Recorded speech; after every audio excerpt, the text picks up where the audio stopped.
guys, I am going live. I did not promote this, so I don't know if anybody will even be watching, but I got a lot of questions submitted on Instagram and I wanted to do a mailbag Q&A about Mrs. International Week instead of just talking through the week about how it went. So I thought I would answer the questions that were submitted. I love the Q&A that goes through Instagram, and I know I submitted some answers because it was fun, but I thought that I would go through that. This week has been really interesting, coming back to real life after being in pageant world and all the glitz and glam, namely coming and washing off pageant. I was talking with Mrs. Oklahoma, who is a dear friend of mine, and she said she scrubbed pageant off of her, and I love that. I am molting, as I say. I have an amazing tanning sponsor, and their tans usually last forever, like 2 weeks, with all of the sweating that I do and spin. And because of a weird thing that happened to me, I had to get tanned twice last week, or during pageant, so I actually have like 3 layers coming off. So if you look at my skin in pictures or right now, you will see that I am molting. So my questions, these are really fun. What is the most challenging thing about Mrs. International Week? So for me, the most challenging thing about, I'm not actually sure how to see who's on, so hi. The most challenging thing about Mrs. International Week for me was lack of sleep and lack of food. So I don't know if you know this, but I don't eat very much anymore. My diet has changed significantly over the last year.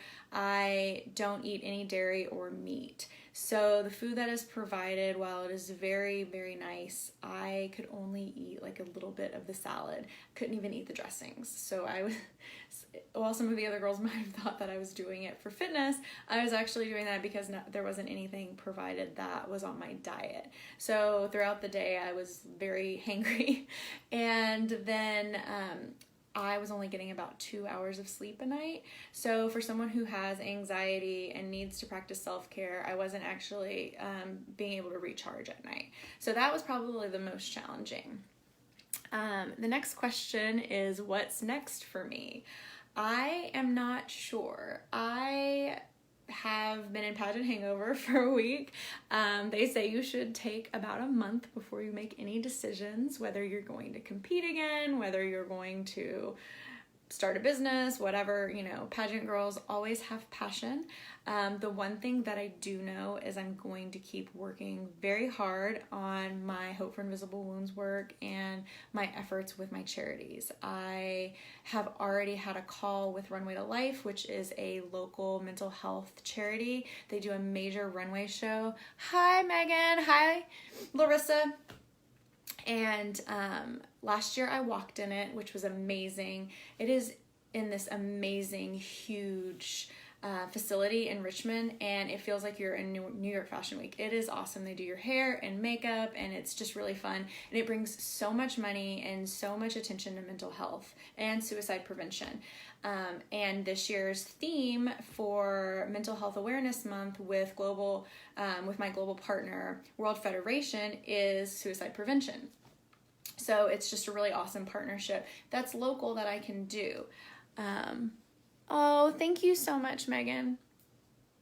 So I called them yesterday and had a long call, and I was like, look, I loved walking. I want to do that again. It's just really fun to be a part of that, to be a runway model. But what else can I do? Like, how can I promote it up into the event? Like, what else can I do? So I'm in talks with them, and stay tuned because I'm definitely going to be doing more with them this year. And if you have a story, whether you want to share your story with Runway to Life, and or with my blog on Spinning Through Life and Hope for Invisible Wounds, a story of overcoming mental health, I would love to share it. Please reach out to me. Okay, what's next? If you aren't competing next year, who are your front runners from this year? My husband submitted this one. I think that's a hint that he's let's see. Not he. let's see. Anyone who competed this year has an edge over someone who competes next year. That's my one thing. I don't know who will be going back, but there is something to be said about having been on the stage, having been through that grueling week of no sleep, knowing what's coming. That's all I would have to say. You can go to a pageant, and whenever you go do it again, you know what it feels like to stand on that stage and have those lights coming at you. You know what it feels like to have not eaten. You know what it feels like to be in that same interview room and have your back turned and turn around. Like, there's just like muscle memory to it. That doesn't mean that a new girl can come in and win it. Like, Robin had never been to international pageants, and I think she was at-large contestant, so she didn't even compete at her state, and she won, and she was fabulous.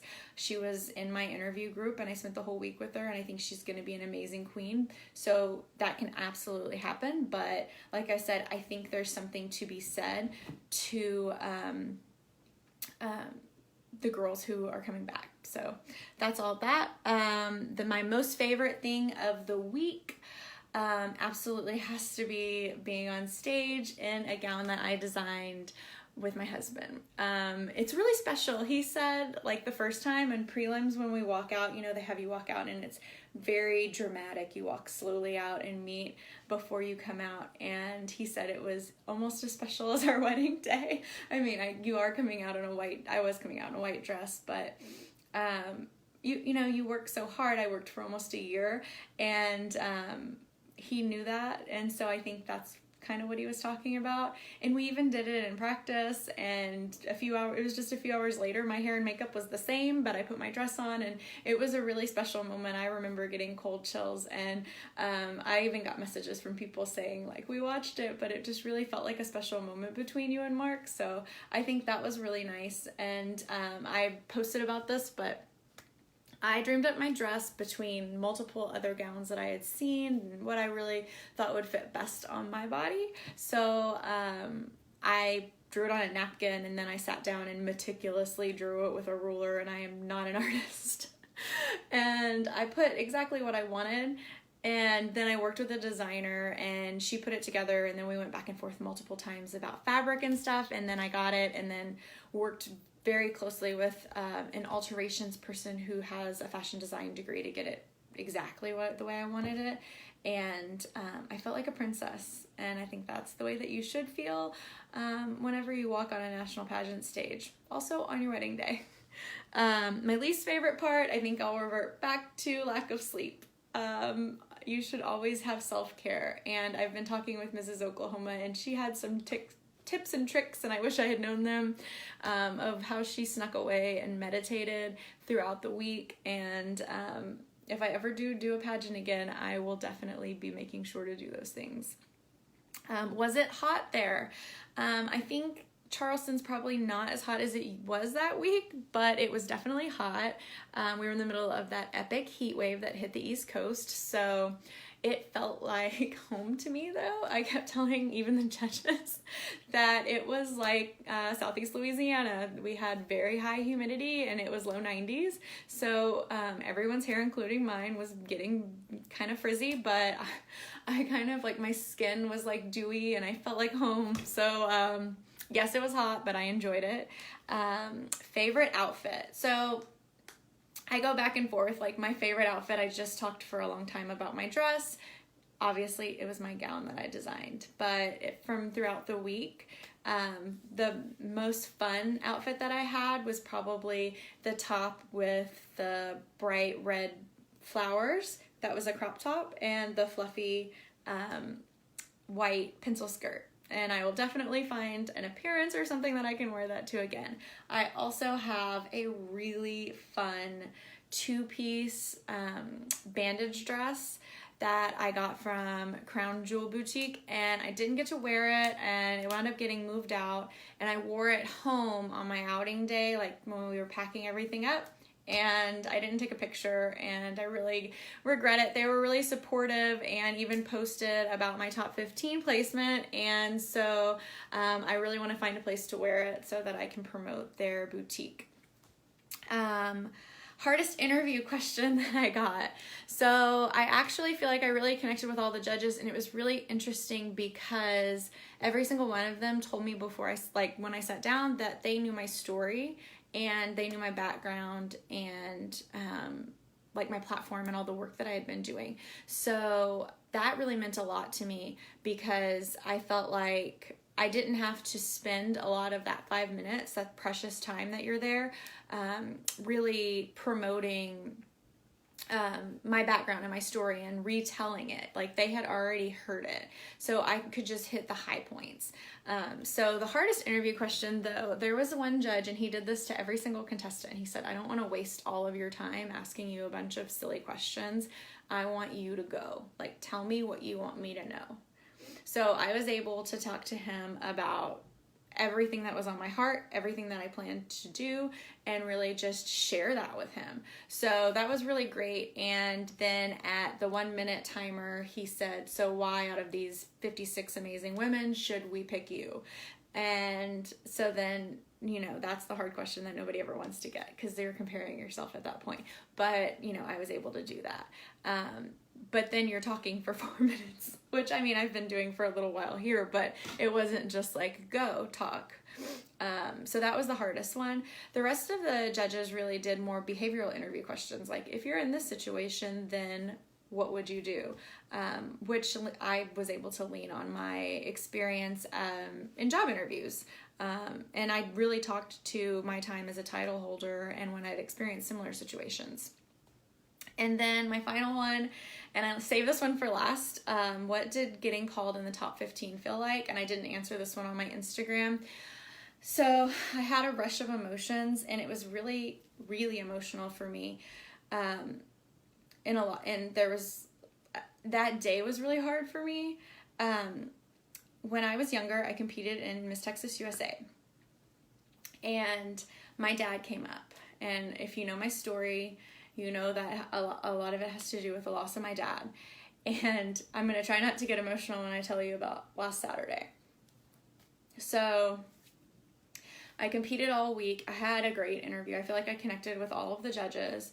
And I feel like I did really well in prelims. I had a few little parts of my fitness on stage that I wasn't 100% about, but I felt really strong, like I would be in the top 15, but I didn't know. I didn't see how anyone else performed, and I didn't know how anyone else's interview went. And I knew that I had a good handful of friends and family who would be paying that $20 to watch online on Saturday night. And I knew that I had a handful of people who were driving up from DC who were really good friends, if not like in my heart family now. And my aunt had flown in from Texas and that were going to be there and had spent the $60 to come. And to me, anybody spending anything to support me, like I've been on my own for a very long time. I lost my dad over 10 years ago. And so it's just been me and then now Mark and his family. And so all day long, all I could think about was that, what if I don't get to compete? And I realized that a lot of girls didn't, but all I could think about was all of these people who were going to be giving so that they could come and support me. And what if I wasn't going to be able to compete and then they just came to watch me announce myself and not be there? And I realized that that's part of pageantry.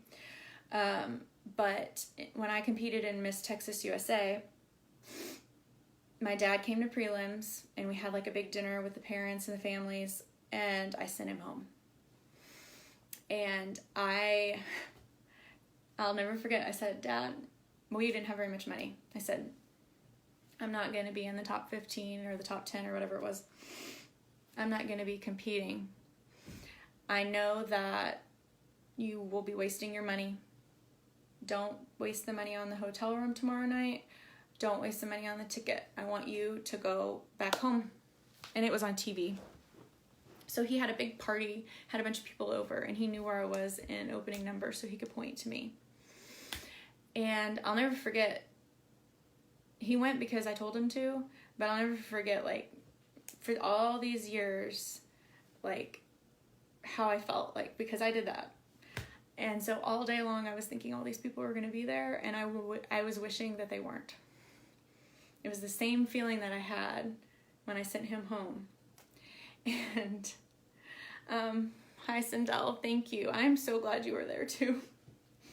So I was crying, bawling my eyes out throughout the day, thinking about, well, that he wasn't going to be there again, and that these people were, and they may not get to watch me. The reason that I sent him home, it was like that same.